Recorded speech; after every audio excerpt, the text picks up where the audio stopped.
കണ്ടൻ പ്രതിശാന്തി. N പേർക്കേശു മാരിച്ചെന്ന് ഞാൻ വിശ്വസിക്കുന്നു. പാപം എന്നിൽ നിന്നു നീക്കാൻ യേശു രക്തം ചിന്തി. പാപം എന്നിൽ നിന്നു നീക്കാൻ യേശു രക്തം ചിന്തി.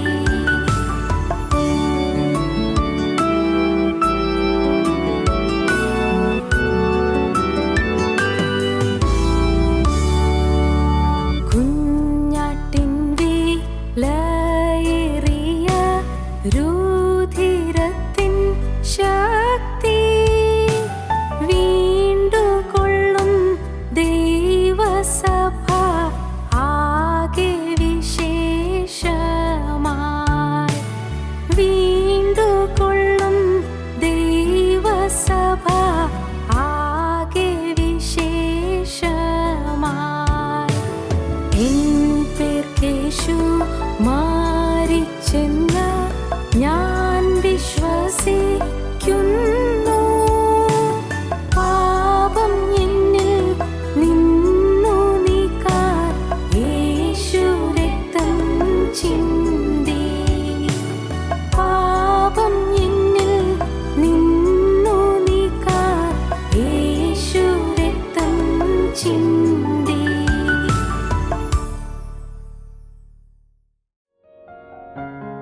ഞങ്ങളും ക്രൂശിക്കപ്പെട്ട ക്രിസ്തുവിനെ പ്രസംഗിക്കുന്നു.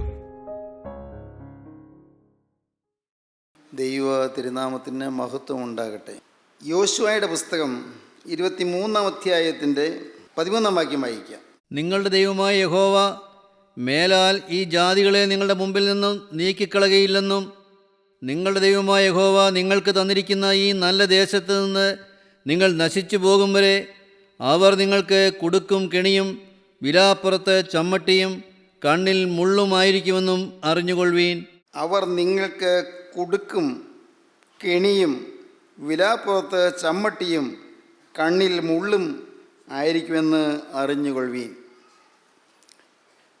ഇസ്രായേൽ ജനം മരുഭൂമിയിൽ കൂടി പോവുകയായിരുന്നു.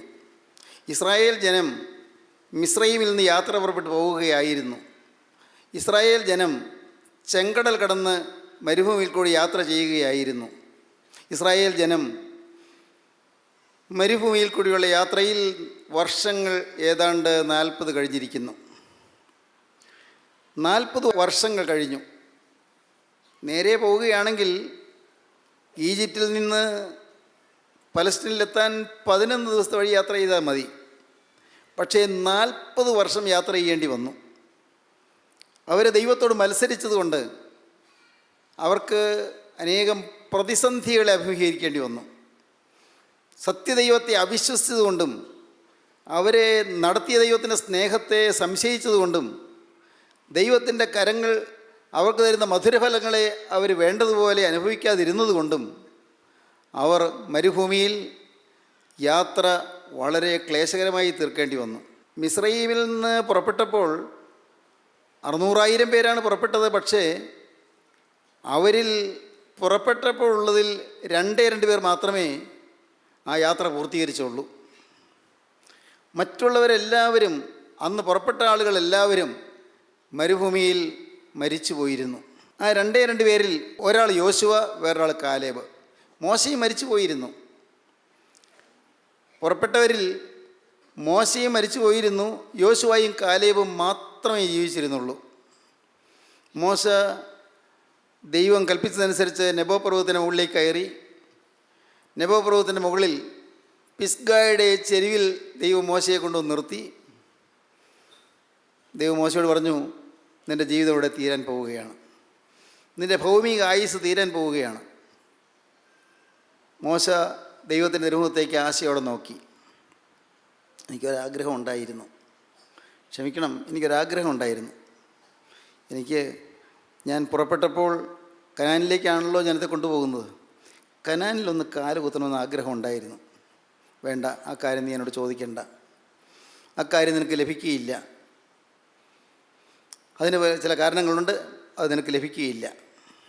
വേണമെങ്കിൽ നിനക്കിവിടെ ഈ പിസ്ഗയുടെ ചെരുവിൽ നിന്നുകൊണ്ട് ഈ നെബോ പർവ്വതത്തിൻ്റെ ഉയരത്തിൻ്റെ വശത്ത് നിന്നുകൊണ്ട് നിനക്ക് വേണമെങ്കിൽ അപ്പുറം യോർദാൻ്റെ അപ്പുറം, യോർദാൻ നദിയുടെ അപ്പുറത്തുള്ള പലസ്റ്റൈനെ നിനക്ക് നോക്കിക്കാണാം, കനാൻ നിനക്ക് നോക്കിക്കാണാം, ദൂരെ നിന്നുകൊണ്ട് കാണാം.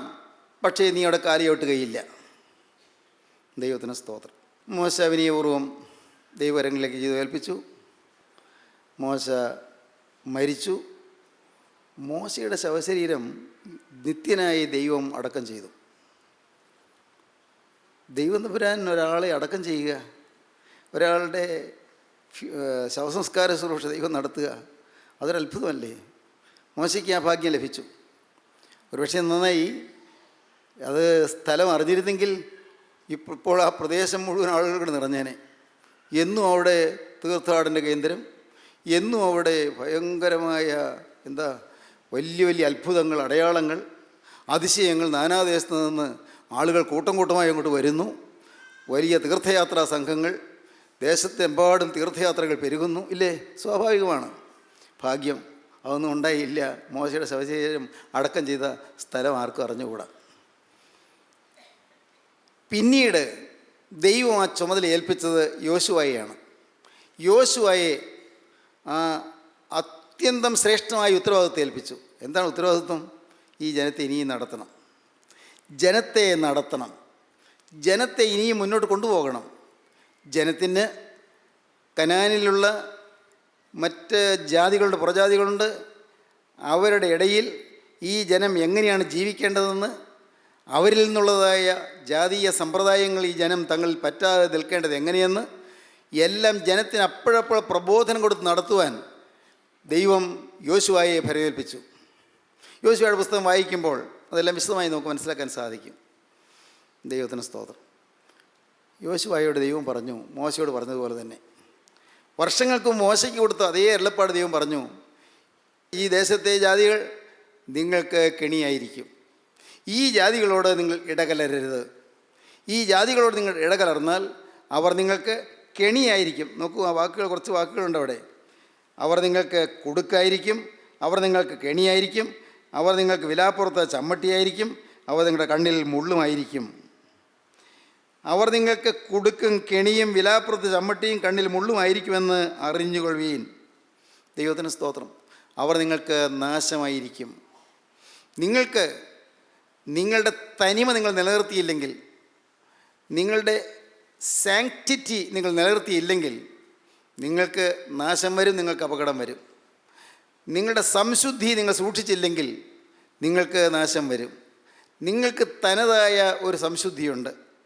നിങ്ങൾക്ക് സ്വന്തമായി ഞാൻ പരമേൽപ്പിച്ചു തന്നിരിക്കുന്ന ഒരു വിശുദ്ധ ജീവിതമുണ്ട്. നിങ്ങൾക്കുള്ളതായ ചില നന്മകളുണ്ട്. മറ്റാർക്കും ഇല്ലാത്തതായ ചില സവിശേഷതകൾ നിങ്ങൾക്കുണ്ട്. അതൊന്നും കൈമോശം വരാതെ നിങ്ങൾ സൂക്ഷിച്ചു കൊള്ളണം. ദൈവത്തിന് സ്തോത്രം. എങ്ങനെ സൂക്ഷിക്കും? സംസർഗം. എങ്ങനെ? സംസ്കൃതത്തിൽ ചൊല്ലുണ്ട്, സംസർഗജ ദോഷഗുണ ഭവന്തി. സംസർഗം കൊണ്ട് ദോഷവും ഗുണവും സംഭവിക്കുന്നു. സംസർഗജ ദോഷഗുണ ഭവന്തി. സംസർഗം കൊണ്ട് ദോഷവും സംഭവിക്കും, ഗുണവും സംഭവിക്കും. ഇംഗ്ലീഷ് വേറെ ചൊല്ലുണ്ട്, birds of the same feather flock together. ഒരേ തൂവലുള്ള പക്ഷികൾ ഒരുമിച്ച് പറക്കും. Birds of the same feather flock together. ഒരാളുടെ സ്വഭാവം അറിയാം, അയാളുടെ കൂട്ടുകാരൻ ആരാണെന്ന് നോക്കിയാൽ മതി. കൂട്ടുകാരൻ ആരാണ് നോക്കിയാൽ മതി, അയാളുടെ സ്വഭാവം മനസ്സിലാകും. ഒരേ തൂവലുള്ള പക്ഷികൾ ഒരുമിച്ച് പറക്കും, ഒരുമിച്ച് കൂട്ടം കൂടും. ഒരേ തൂവൽ പക്ഷികൾ. പ്രിയപ്പെട്ടവരെ, എപ്പോഴും ദൈവമക്കൾ ശ്രദ്ധിക്കണം, നാം അഴുക്കായ സാഹചര്യങ്ങളിൽ നിന്ന് വിട്ടു നിൽക്കാൻ, അരുതാത്തതായ രംഗങ്ങളിൽ നിന്ന് മാറി നിൽക്കാൻ, തിന്മയുടെ സാഹചര്യത്തിൽ നിന്നും, തിന്മയുടെ ജനങ്ങളിൽ നിന്നും, തിന്മയുടെ ആളുകളിൽ നിന്നും മാറി നിൽക്കാൻ നാം നമ്മെ തന്നെ സൂക്ഷിച്ചു കൊള്ളണം. നമുക്ക് പരിചയമുള്ള വേദഭാഗം ഒന്നുകൂടെ വായിക്കാം. കോരിന്ത്യർക്കെഴുതിയ 2-ാമത്തെ ലേഖനം 6-ാം അധ്യായത്തിൻ്റെ 14-ാം വാക്യം നമുക്ക് വായിക്കാം. കോരിന്ത്യർക്കെഴുതിയ 2-ാമത്തെ ലേഖനം 6-ാം അധ്യായം 14-ാം വാക്യം. നിങ്ങൾ അവിശ്വാസികളോട് ഇണയില്ല പിണക്കൂടരുത്. നീതിക്കും അധർമ്മത്തിനും തമ്മിൽ എന്തോ ഒരു ചേർച്ച, വെളിച്ചത്തിന് ഇരുളോട് എന്തോ ഒരു കൂട്ടായ്മ, ക്രിസ്തുവിനും ബലിയാലും തമ്മിൽ എന്തു പൊരുത്തം. അല്ല വിശ്വാസിക്ക് അവിശ്വാസിയുമായി എന്തോഹരി. ദൈവാലയത്തിന് വിഗ്രഹങ്ങളോട് എന്ത് യോഗ്യത? നാം ജീവനുള്ള ദൈവത്തിൻ്റെ ആലയമല്ലോ. ഞാൻ അവരിൽ വസിക്കുകയും അവരുടെ ഇടയിൽ നടക്കുകയും ചെയ്യും. ഞാൻ അവർക്ക് ദൈവവും അവർ എനിക്ക് ജനവുമാകുമെന്ന് ദൈവം അരുളി ചെയ്തിരിക്കുന്നുവല്ലോ. അതുകൊണ്ട് അവരുടെ നടുവിൽ നിന്ന് പുറപ്പെട്ട് വേർപെട്ടിരിപ്പിനെന്ന് കർത്താവ് അരുളി ചെയ്യുന്നു. അശുദ്ധമായതൊന്നും തുടരുത്.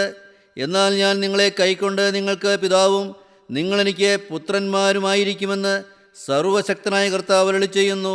ദൈവത്തിന് സ്തോത്രം. വളരെ വിലപ്പെട്ട ചില ഉപദേശങ്ങളോടെ ഇറങ്ങിയിട്ടുണ്ട്. നിങ്ങൾ അവിശ്വാസികളോട് ഇണയല്ല പിണകൂടരുത്. നീതിക്കും അധർമ്മത്തിനും തമ്മിൽ എന്തോ ഒരു ചേർച്ച, വെളിച്ചത്തിന് ഇരുളോട് എന്തോ ഒരു കൂട്ടായ്മ, ക്രിസ്തുവിനും ബലിയാലിനും തമ്മിൽ എന്ത് പറയുന്നത്? ബലിയാൽ, ബലയമല്ല, ബലിയാൽ സാത്താൻ്റെ മക്കൾ, പൈശാചിക സേന. ക്രിസ്തുവിനും സാത്താനും തമ്മിൽ എന്ത് ബന്ധം? ക്രിസ്തുവിനും ബലിയാലിനും തമ്മിൽ എന്ത് പൊരുത്തം? അല്ല. വിശ്വാസിക്ക് അവിശ്വാസിയുമായി എന്ത് ഓഹരി? ദൈവാലയത്തിൻ്റെ വിഗ്രഹങ്ങളോട് എന്ത് യോഗ്യത? നാം ജീവനുള്ള ദൈവത്തിൻ്റെ ആലയമല്ലോ. ഞാൻ അവരിൽ വസിക്കുകയും അവരുടെ ഇടയിൽ നടക്കുകയും ചെയ്യും. ഞാൻ നിങ്ങൾക്ക് ദൈവവും അവർ എനിക്ക് ജനവുമായിരിക്കും. അതുകൊണ്ട് അവരുടെ നടുവിൽ നിന്ന് പുറപ്പെട്ട് വേർപെട്ടിരിപ്പീനെന്ന് കർത്താവ് അരുളി ചെയ്യുന്നു. അശുദ്ധമായതൊന്നും തുടരുത്. എന്നാൽ ഞാൻ നിങ്ങളെ കൈക്കൊണ്ട് നിങ്ങൾ എനിക്ക് ജനവും ഞാൻ നിങ്ങൾക്ക് ദൈവവുമായിരിക്കും. ദൈവത്തിന് സ്തോത്രം. വളരെ വ്യക്തമായ ചില കാര്യങ്ങൾ. ദൈവമക്കൾ വേർപാട് പാലിക്കണം. തിന്മയിൽ നിന്ന് മാറി നിൽക്കണം. അശുദ്ധമായ സംസാരമുള്ളിടത്ത് നമ്മൾ മാറിപ്പോയിക്കൊള്ളണം. അശുദ്ധമായ സംസാരങ്ങൾ വേണ്ടാതെ നിങ്ങൾ സംസാരിക്കുന്നു, പരദൂഷണം പറയുന്നു, മാറിപ്പോയേക്കണം. നമ്മളിതിൽ കൂട്ടുകൂടാൻ പാടില്ല. ആരുടെയെങ്കിലും കുറ്റം പറഞ്ഞുകൊണ്ടിരിക്കുന്നു, നാം അതിൽ കൂട്ടുകൂടുന്നില്ല, മാറി നിൽക്കുന്നു. ദൈവത്തിന് സ്തോത്രം. നമുക്ക് ആത്മീയമായി വർധനയില്ലാത്ത രീതിയിൽ ആത്മാവിന് ഗുണം ചെയ്യാത്ത വാക്കുകൾ ആരെങ്കിലും സംസാരിക്കുന്നു, മാറി നിന്നേക്കണം. ദൈവവേല ആരെങ്കിലും ദുഷിക്കുന്നു, മാറി നിന്നേക്കണം. ദൈവവേലക്കാരെ ആരെങ്കിലും പരിഹസിക്കുന്നു, മാറി നിന്നേക്കണം. എന്തിന് നാം ശാപത്തിന് കൂട്ടുകൂടണം? ശാപം കൂടിയേ കഴിയുമെന്നുള്ളൊരു ശാപം വലിച്ചു വാങ്ങട്ടെ. നാം എന്തിന് ശാപത്തിന് കൂട്ടുകൂടണം? ദൈവത്തിൻ്റെ വേലയെയും ദൈവത്തിൻ്റെ വേലക്കാരെയും പരിഹസിക്കുന്നത് മൂലം ശാപം തലമുറയ്ക്ക് പിടിച്ചു വാങ്ങുകയാണ്. തലമുറയുടെ മേൽ ശാപം വരികയാണ്. ആരും ചിന്തിക്കുന്നില്ലത്, ആരും അറിയുന്നില്ല. ജീവനുള്ള ദൈവത്തിൻ്റെ പരിശുദ്ധാത്മാവിൻ്റെ വേലയെയും പരിശുദ്ധാത്മാവിൻ്റെ വേലക്കാരെയും ആരെല്ലാം പരിഹസിക്കുന്നുവോ, പുച്ഛിക്കുന്നുവോ, അവഹേളിക്കുന്നുവോ, നിന്ദിക്കുന്നുവോ അവരുടെ മേലെല്ലാം ദൈവീക ശാപം വരികയാണ്. തലമുറകളുടെ മേൽ ശാപം വരികയാണ്. പലപ്പോഴും പലരും ഇതൊന്നും അറിയുന്നില്ല, ആരും ചിന്തിക്കുന്നില്ല. സഹോദരങ്ങളെ, ഓർക്കൂ, അവരുടെ നടുവിൽ നിന്ന് പുറപ്പെട്ട് വേർപെട്ടിരിപ്പീൻ എന്ന് കർത്താവ് അരുളി ചെയ്യുന്നു. അവരുടെ നടുവിൽ നിന്ന് പുറപ്പെട്ട് വേർപെട്ടിരിപ്പീൻ. ദൈവത്തിന് സ്തോത്രം. ഇത് യെശയ്യാ പ്രവാചകൻ്റെ പുസ്തകത്തിൽ കാണാം. യെശയ്യാ പ്രവാചകൻ്റെ പുസ്തകത്തിൻ്റെ 52-ാം അധ്യായത്തിൽ നമുക്ക് കാണാം. 52-ാം അധ്യായത്തിൻ്റെ 11-ാം വാക്യം. വിട്ടുപോരുവീൻ, വിട്ടുപോരുവീൻ, അവിടെ നിന്ന് പുറപ്പെട്ടു പോരുവീൻ. വിട്ടുപോരുവീൻ, വിട്ടുപോരുവീൻ, അവിടെ നിന്ന് പുറപ്പെട്ടു പോരുവീൻ. അശുദ്ധമായതൊന്നും തുടരുത്, അശുദ്ധമായതൊന്നും തുടരുത്. അതിന്റെ നടുവിൽ നിന്നും പുറപ്പെട്ടു പോരുവീൻ, അതിൻ്റെ നടുവിൽ നിന്ന് പുറപ്പെട്ടു പോരുവീൻ. യഹോവയുടെ ഉപകരണങ്ങളെ ചുമക്കുന്നവരെ നിങ്ങളെ തന്നെ നിർമ്മലീകരിപ്പീൻ. യഹോവയുടെ ഉപകരണങ്ങളെ ചുമക്കുന്നവരെ നിങ്ങൾ നിങ്ങളെ തന്നെ നിർമ്മലീകരിപ്പീൻ, നിങ്ങളെ തന്നെ ശുദ്ധീകരിപ്പീൻ. ദൈവത്തിൻ്റെ ഉപകരണം ചുമക്കുന്നവരാണ് നാം ദൈവത്തിൻ്റെ ഉപകരണം ചുമക്കുന്നവരാണ്. ക്രിസ്തുവിനെ വഹിക്കുന്നവരാണ് നാം. വിലയേറിയവരാണ്. പ്രത്യേകിച്ചും നിങ്ങൾ ചെറുപ്പക്കാർ അനേകം ഈ വാക്കുകളെ കേൾക്കുന്നുണ്ടല്ലോ. മക്കളെ, ഞാൻ നിങ്ങളോട് പറയട്ടെ, നിങ്ങൾ കോളേജ് ക്ലാസ്സിലും കോളേജ് ഹോസ്റ്റലിലും നിങ്ങൾ അല്ല നിങ്ങളുടെ കോളേജിലേക്കുള്ള യാത്രയിലും എല്ലാം നിങ്ങൾ വളരെ സൂക്ഷ്മതയോടെ നിങ്ങൾ സൂക്ഷിക്കണം, നിങ്ങൾ ജീവിക്കണം. അല്ലെങ്കിൽ കെണിയായിരിക്കും. നിങ്ങൾക്ക് കേടുപറ്റും, ആത്മാവിന് കേടുപറ്റും, നിങ്ങളുടെ ബുദ്ധിക്കും കേടുപറ്റും. പലപ്പോഴും കുട്ടികളൊന്നും അറിയുന്നില്ല. പാവം കൊച്ചുങ്ങൾക്ക് വല്ല മനസ്സിലാകുമോ? അവരെ ആ രീതിയിൽ മനസ്സിലാക്കി കൊടുക്കാനുള്ള സംവിധാനം നിർഭാഗ്യവശാൽ ഇന്ന് പലയിടത്തും ഇല്ലതാനും. വാസ്തവത്തിൽ നമ്മുടെ കോളേജ് സ്റ്റുഡൻസിനും നമ്മുടെ സ്കൂൾ കുട്ടികൾക്കുമെല്ലാം നല്ല കൗൺസിലിംഗ് കൊടുക്കേണ്ടത് ആവശ്യമാണ്, നല്ല ഉപദേശം കൊടുക്കേണ്ടത് ആവശ്യമാണ്. ചീത്ത കൂട്ടുകെട്ടുകൊണ്ടാണ് പല കുട്ടികളും ചീത്തയായി പോകുന്നത്. അവരുടെ പഠിത്തം മുടങ്ങിപ്പോകുന്നു, അവരുടെ ജീവിതത്തിൽ ഉഴപ്പിപ്പോകുന്നു, അരുതാത്ത കാര്യങ്ങളൊക്കെ സംഭവിക്കുന്നു, അവർ ഡ്രഗ്സിൻ്റെ അടിമകളായിത്തീരുന്നു, മയക്കുമരുന്ന് അല്ലെങ്കിൽ കഞ്ചാവ്, വേണ്ട അനേകം ദുശ്ശീലങ്ങൾ എല്ലാം അടിമകളായിത്തീരുന്നു, മദ്യത്തിൻ്റെ അടിമകളായിത്തീരുന്നു. പല കുട്ടികളും ഗുഡ് ഫോർ നത്തിങ്, ഒന്നിനും കൊള്ളാത്തവരായിത്തീരുന്നു. എന്നാൽ നേരെ മറിച്ച് അവരവരുടേതായ വിശ്വാസം കാത്ത് സൂക്ഷിച്ചുകൊണ്ട് കരുതലോടെ നിന്നാൽ അവർക്ക് ബുദ്ധിയിൽ വളരാം, ജ്ഞാനത്തിൽ വളരാം, അറിവിൽ വളരാം, വിദ്യാഭ്യാസത്തിൽ വളരാം, ഔദ്യോഗിക തലങ്ങളിൽ വളരാം. അവരുടെ ജീവിതത്തിൽ ശോഭനമായ ഭാവി അവർക്ക് നെയ്തെടുക്കാം. ശോഭനമായ ഭാവിയിലേക്ക് ഉദിച്ചുയരാം. ദൈവത്തിന് സ്തോത്രം. നിങ്ങൾ ശ്രദ്ധിച്ചാൽ കാണാം, അങ്ങനെ നിന്നിട്ടുള്ളവർ അവർ വളർന്നിട്ടുള്ളത്, അങ്ങനെ തങ്ങളെ തന്നെ സൂക്ഷിച്ച് നിന്നിട്ടുള്ളവർ അവർ ഉയർന്നിട്ടുള്ളത്. ദാവീദ് പറയും, ഒരവസരത്തിൽ പറയും, 71 സങ്കീർത്തനത്തിൽ, ഞാൻ പലർക്കും ഒരു അത്ഭുതമായിരിക്കുന്നു. ദാവീദ് പറയുകയാണ്, 71 സങ്കീർത്തനം 7 വാക്യം, ഞാൻ പലർക്കും ഒരു അത്ഭുതമായിരിക്കുന്നു, നീ എൻ്റെ ബലമുള്ള സങ്കേതമാകുന്നു, എൻ്റെ വായെ നിൻ്റെ സ്തുതി കൊണ്ടും ഇടവിടാതെ നിൻ്റെ പ്രശംസ കൊണ്ടും നിറഞ്ഞിരിക്കുന്നു. ദാവീദ് പ്രാർത്ഥിക്കണം, കർത്താവേ, ഞാൻ പലർക്കും ഒരു അത്ഭുതമായിരിക്കുന്നു, എനിക്ക് നിന്നെ സ്തുതിക്കാതിരിക്കാൻ വയ്യ, എനിക്ക് നിന്നോട് നന്ദി പറയാതിരിക്കാൻ വയ്യ, പലർക്കും ഞാൻ ഒരു അത്ഭുത വിഷയമായി തീർന്നിരിക്കുന്നു.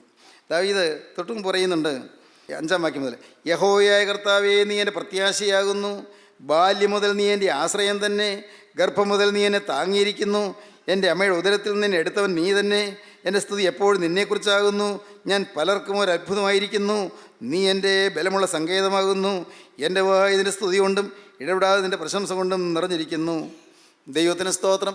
ബാല്യം മുതൽ നീ എൻ്റെ ആശ്രയമാണ്, വാർദ്ധക്യകാലത്തും നീ എന്നെ തള്ളിക്കളയരുതേ, ബലം ക്ഷയിക്കുമ്പോൾ എന്നെ ഉപേക്ഷിക്കുകയുമരുതേ. ദാവീദിന് ദൈവത്തോട് പ്രാർത്ഥിക്കുകയാണ്, കർത്താവേ, ബാല്യം മുതൽ നീ എൻ്റെ ആശ്രയമാണ്, ഞാൻ പലർക്കും ഒരു അത്ഭുതമായി കാലം അത്രയും ജീവിച്ചു, ഇതാ വാർദ്ധക്യമാകുന്നു, വാർദ്ധക്യകാലത്തും നീ എന്നെ തള്ളിക്കളയരുതേ, ബലം ക്ഷയിക്കുമ്പോൾ നീ എന്നെ ഉപേക്ഷിക്കുകയുമരുതേ. പ്രിയപ്പെട്ടവരെ, നമ്മുടെ ജീവിതത്തിൽ ദൈവത്തോടുള്ളതായ സ്നേഹത്തിലും ദൈവത്തോടുള്ളതായ ഭക്തിയിലും മുറുകെ പിടിച്ചുകൊണ്ട് നിന്നാൽ ദൈവം നമ്മെ ഉയർത്തും, ദൈവം നമ്മെ സമൂഹത്തിൻ്റെ മധ്യത്തിൽ ഒരു അത്ഭുത വിഷയമാക്കി നിർത്തും.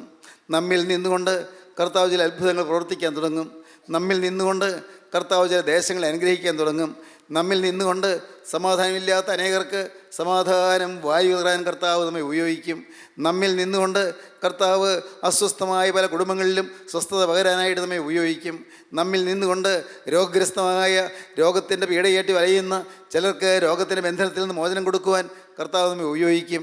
ദൈവത്തിന് സ്തോത്രം. നമ്മിൽ നിന്നുകൊണ്ട് വഴിതെറ്റിപ്പോകുന്ന അനേകരെ നേർവഴിക്കാക്കുവാൻ കർത്താവ് നമ്മെ ഉപയോഗിക്കും. ഞാൻ പലർക്കും ഒരു അത്ഭുതമായിരിക്കുന്നു, ബാല്യം മുതൽ നീ എൻ്റെ ആശ്രയം തന്നെ. സ്നേഹിതരെ, നിങ്ങൾ ചിന്തിക്കൂ, നിങ്ങളുടെ ജീവിതത്തിൽ ക്രിസ്തുവിനോടുള്ളതായ ഭക്തിയിൽ നിർമ്മലയിൽ നിൽക്കാൻ സാധിച്ചിട്ടുണ്ടോ? അല്ലെങ്കിൽ പറ്റുന്ന എന്താണ്? അവർ നിങ്ങൾക്ക് കുടുക്കും കെണിയുമായിരിക്കും, വിലാപ്പുറത്ത് ചമ്മട്ടിയായിരിക്കും. വിലാപ്പുറത്തേക്ക് ചമ്മട്ടി കൊണ്ട് ആഞ്ഞടിക്കുന്ന അനുഭവം, ആ ചാട്ടവാറ് കൊണ്ട് വിണ്ടു കീറുന്ന അനുഭവം നിങ്ങൾക്ക് നേരിടും. നിങ്ങളുടെ വിലാപ്പുറത്ത് മുള്ളു തറയ്ക്കുന്നത് പോലത്തെ അനുഭവം നിങ്ങൾക്ക് നേരിടും. അവർ നിങ്ങൾക്ക് കുടുക്കായിരിക്കും, നിങ്ങളെ വഴിതെറ്റിക്കുന്ന ആളുകൾ നിങ്ങൾക്ക് കെണിയായിരിക്കും. ദൈവത്തിന് സ്തോത്രം. യോശുവയുടെ പുസ്തകം 23-ാം അധ്യായത്തിൻ്റെ 13-ാം വാക്യം ഒന്നുകൂടി വായിക്കാം. അവർ നിങ്ങൾക്ക് കുടുക്കും കെണിയും വിലാപ്പുറത്ത് ചമ്മട്ടിയും കണ്ണിൽ മുള്ളുമായിരിക്കുമെന്ന് അറിഞ്ഞുകൊള്ളുവീൻ. ദൈവത്തിന് സ്തോത്രം. നമ്മുടെ ജീവിതത്തിലേക്ക് നമുക്ക് ഇന്ന് തിരിഞ്ഞു നോക്കിക്കൊണ്ട് വ്യക്തമായ തീരുമാനം നമുക്കെടുക്കണം. എൻ്റെ കർത്താവേ, എൻ്റെ ജീവിതത്തിൽ നാശത്തിലേക്ക് എന്നെ വലിച്ചഴിക്കുന്ന ഒരു കൂട്ടുകെട്ടിനും പോകാൻ എനിക്കിടയാകരുത്. നാശത്തിലേക്കും അബദ്ധത്തിലേക്കും അധപതനത്തിലേക്കും എന്നെ വലിച്ചഴിച്ചുകൊണ്ട് പോകുന്ന യാതൊരു കൂട്ടുകാരിലേക്കും എൻ്റെ മനസ്സ് ചായാൻ ഇടവരരുത്. കർത്താവേ, എന്തെല്ലാം പ്രതിഫലങ്ങൾ കിട്ടുമെന്ന് വന്നാലും, ഏതെല്ലാം തരത്തിലുള്ളതായ പ്രലോഭനങ്ങളെ വശീകരിക്കാൻ ശ്രമിച്ചാലും ഇല്ല കർത്താവേ, ഞാൻ അരുതാത്ത കൂട്ടുകെട്ടിലേക്ക് പോവുകയില്ല. ഞാൻ വിശുദ്ധിയെ മുറുകെ പിടിച്ചുകൊണ്ട് നിൽക്കും. ദൈവത്തിന് സ്തോത്രം. സഹോദരങ്ങളെ, എപ്പോഴും നാം തിന്മയായതിൽ നിന്ന് വിട്ടു നിൽക്കണം, തിന്മപ്പെട്ടവരിൽ നിന്ന് വിട്ടു നിൽക്കണം, തിന്മപ്പെട്ടതായ ചില ബന്ധങ്ങളിൽ നിന്ന് നാം വിട്ടു നിൽക്കണം, തിന്മപ്പെട്ടതായ ചില ബന്ധുക്കളിൽ നിന്ന് വിട്ടു നിൽക്കണം. ക്ഷമിക്കണം, നിങ്ങൾക്ക് മനസ്സിലാകുമെന്ന് എനിക്ക് അറിഞ്ഞുകൂടാ. പാപത്തിൻ്റെ വഴിയിലേക്ക് പോകുന്ന ചില ബന്ധങ്ങളിൽ നിന്നും ചില ബന്ധുക്കളിൽ നിന്നും നാം മാറി നിന്നെങ്കിൽ മാത്രമേ നമുക്ക് നമ്മുടെ സംശുദ്ധി തികവോടെ സൂക്ഷിക്കാൻ സാധിക്കുകയുള്ളൂ. കരുതലോടെ നിൽക്കേണ്ടതാണ്. പലപ്പോഴും ആളുകൾ ചിന്തിക്കും, അവരുമായി ഇടകലർന്നാലല്ലേ അവരെ രക്ഷിച്ചെടുക്കാൻ പറ്റുമെന്ന് ചിന്തിക്കും. പക്ഷേ സംഭവിക്കുന്നത് എന്താണ്? സംഭവിക്കുന്നത് അവർ രക്ഷിക്കാനുള്ള പരിശ്രമത്തിൽ നാം അങ്ങ് ആഴത്തിലേക്ക് നാം വീണു പോവുകയായിരിക്കും.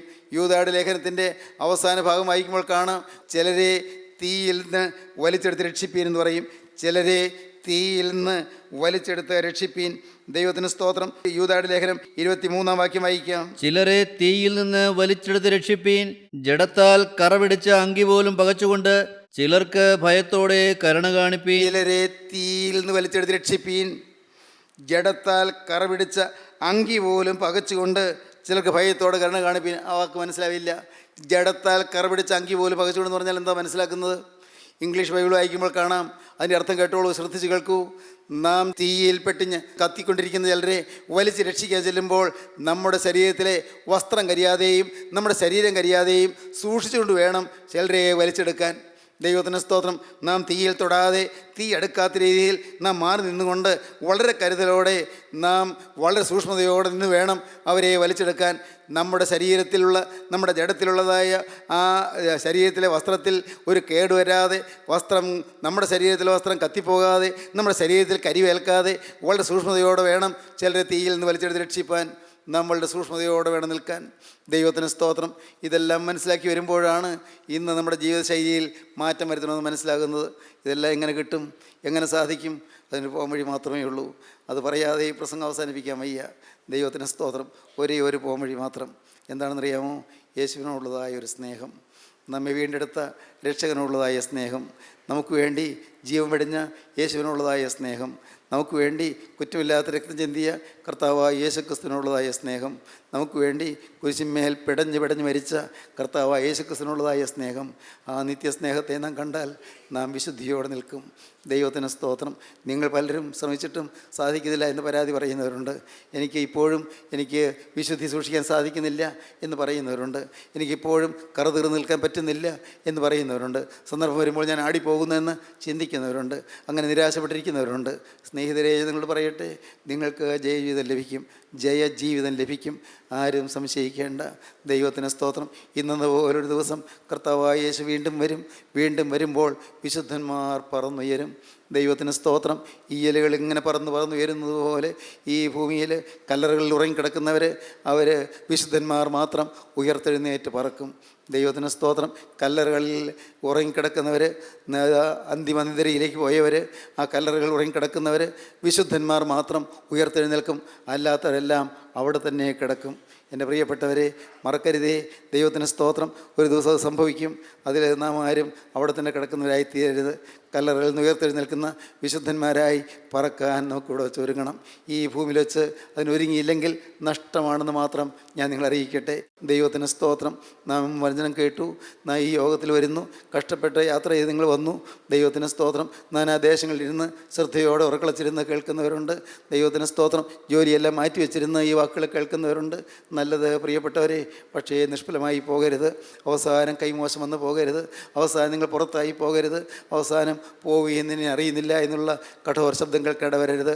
നയവാന്മാർ മാത്രം, വിശുദ്ധന്മാർ മാത്രം, അവർ മാത്രം പറന്നുയരും.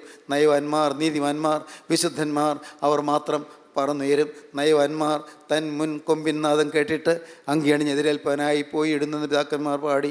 വിശുദ്ധന്മാർ മാത്രം തൻ്റെ വരവിൻ്റെ മുൻപുള്ള കാഹളനാദം കേട്ടിട്ട്, കർത്താവായ യേശുവിൻ്റെ വരവിൻ്റെ മുൻപുള്ള കാഹളനാദം കേട്ടിട്ട് മഹിമാവിൻ നീരാളം ചാർത്തി അങ്കിയണിഞ്ഞ് എതിരേൽപ്പാനായി പോകും. ദൈവത്തിന് സ്തോത്രം. ആ കൂട്ടത്തിൽ ഞാനും വേണം. എൻ്റെ സഹോദരങ്ങളെ, ആ ഭാഗ്യം നിങ്ങൾ നഷ്ടപ്പെടുത്തരുത്. ഇന്ന് ഇത് കേട്ടുകൊണ്ടിരിക്കുമ്പോൾ തന്നെ നിങ്ങൾ കർത്താവിനോട് പറയണം, കർത്താവേ, നിൻ്റെ തിരുവിലാവതൊഴുകിയ തിരക്തത്തിൻ്റെ ഒരു തുള്ളി കൊണ്ട് ഇപ്പോൾ നെറ്റിയിലൊരു മുദ്ര ചാർത്തി തരണം. കർത്താവേ, ആ തിരക്തം പുരണ്ട കരം എൻ്റെ തലമേലൊന്ന് വെക്കണം. എന്നെ നീ കഴുകണം. കർത്താവേ, എന്നെ നീ വിശുദ്ധീകരിക്കണം. എൻ്റെ കർത്താവേ, ഇനി ഞാൻ എന്നെ തന്നെ സൂക്ഷിച്ചു കൊള്ളാം. ഇനി ഞാൻ എന്നെ തന്നെ ശുദ്ധീകരിച്ചു കൊള്ളാം. ഇനി എന്നെ തന്നെ ഞാൻ വിശുദ്ധിയോടെ സൂക്ഷിച്ചു കൊള്ളാം. ഇനി കരുതലോടെ ഞാൻ ജീവിച്ചു കൊള്ളാം. ഞാൻ കെണിയിൽ വീഴുകയില്ല. സാത്താൻ്റെ കണിയിൽ ഞാൻ വീഴുകയില്ല. സാത്താൻ ഒരുക്കുന്ന കണിയിലേക്ക് ഞാൻ പോവുകയില്ല. സാത്താൻ ഒരുക്കുന്ന കണിയിൽ ഞാൻ വീണ് ഞാൻ നശിക്കുകയില്ല. കർത്താവേ, എനിക്ക് വേണ്ടി ഏറ്റവും വിലപ്പെട്ടത് തന്ന യേശുവേ, എനിക്ക് വേണ്ടി ദിവ്യജീവൻ അർപ്പണം ചെയ്ത യേശുവേ, എനിക്ക് വേണ്ടി കുരിശിലെ മരണത്തോളം തന്നെ താഴ്ത്തിയ യേശുവേ, ഈ എന്നെ തന്നെ നിന്റെ കുരിശിൻ ചുവട്ടിലേക്ക് ഇതാ ഞാൻ സമർപ്പിക്കുന്നു. കർത്താവേ, എൻ്റെ ദേഹവും ദേഹിയും ആത്മാവും ഞാനിതാ സമർപ്പിക്കുന്നു. എന്നെ തൊടണമേ, എന്നെ മുദ്ര അണിയിക്കണമേ, എൻ്റെ സ്വർഗരാജ്യത്തിൻ്റെ അവകാശിയാക്കി തീർക്കണമേ. കർത്താവ്, വിശുദ്ധന്മാർക്ക് വേണ്ടി ഒരുക്കിയിരിക്കുന്ന സ്വർഗീയ പ്രതീസായിലേക്ക് എന്നെയും കൈക്കൊള്ളണമേ. മിശിഹ, നീ രാജ്യത്വം പ്രാപിച്ചു വരുമ്പോൾ എന്നെ കൊണ്ട് നീ ഓർത്തുകൊള്ളണമേ.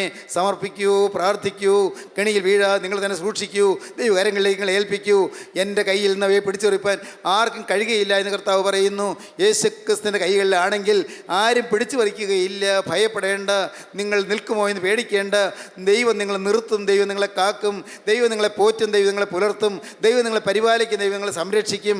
യേശുക്രിസ്തുവിൻ്റെ തൃക്കരം നിങ്ങളെ എപ്പോഴും പരിപാലിക്കുകയും നയിക്കുകയും ചെയ്യും. ദൈവത്തിൻ്റെ കരങ്ങളിലേക്ക് ഏൽപ്പിക്കൂ. നമുക്ക് സമർപ്പിക്കാം, നമുക്ക് പ്രാർത്ഥിക്കാം. കാരുണ്യവാനേ, മഹാപരിശുദ്ധനായ ഞങ്ങളുടെ സ്വർഗീയ പിതാവേ, അവിടുത്തെ ദിവ്യ വചനങ്ങൾക്കായി ഞങ്ങൾ നിന്നെ സ്തുതിക്കുന്നു. സ്വർഗീയ ആലോചനകൾക്കായി ഞങ്ങൾ നിന്നെ സ്തുതിക്കുന്നു. കർത്താവേ, സാത്താൻ്റെ കണിയിൽ വീഴാതെ ഞങ്ങളെ കാക്കുന്ന കൃപയ്ക്കായി ഞങ്ങൾ നിന്നെ സ്തുതിക്കുന്നു. എല്ലാവരെയും തൊടണമേ, തലോടണമേ, അനുഗ്രഹിക്കണമേ. രോഗികളെ സൗഖ്യമാക്കണമേ. മനോഭീതിയിലിരിക്കുന്നവർക്ക് ശാന്തിയും സ്വസ്ഥതയും ധൈര്യവും പ്രദാനം ചെയ്യണമേ. എല്ലാ നന്മകളാൽ നിറയ്ക്കണമേ, പ്രത്യാശ പകരണമേ. യേശുക്രിസ്തുവിന്റെ രണ്ടാമത്തെ വരുന്നതിന് വേണ്ടി എല്ലാവരെയും ഒരുക്കണമേ. യേശുവിൻ നാമത്തിൽ തന്നെ ആമീൻ.